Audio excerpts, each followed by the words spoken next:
જામનગર શહેરમાં મહાવીર સ્વામીના 2623માં જન્મ કલ્યાણ નિમિત્તે મહારથ યાત્રાનું આયોજન કરવામાં આવ્યું હતું.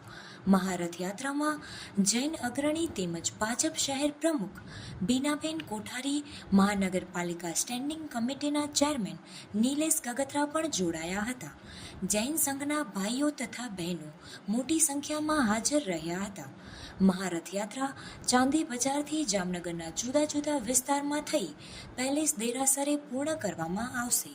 રથયાત્રામાં નિહાળવા જેવી પ્રભુના બે ચાંદીના રથ, ચામર નૃત્ય કરતા યુવાનો, શાસન ધ્વજ લહેરાવતા યુવાનો, રંગોળીઓ તેમજ અદ્ભુત બેન્ડ પાર્ટી સાથે મહારથ યાત્રા જોવા મળશે. જામનગરના તમામ સંઘો દ્વારા એક સાથે મહાવીર જન્મ કલ્યાણક ઉજવવામાં આવી રહ્યો છે. તે નિમિત્તે ચાંદી બજારથી આજરોજ આ રથયાત્રાનો પ્રારંભ થશે અને ડીકેવી પેલેસ દેરાસરે આની પૂર્ણાહુતિ થશે.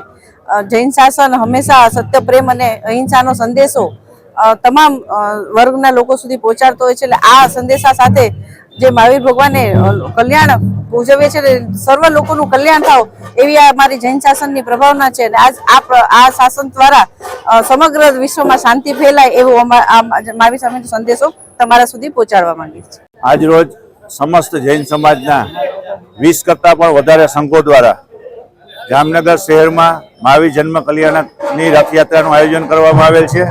આ રથયાત્રા ચાંદી બજારના પેલેસ જૈન સંઘથી શરૂ થઈ અને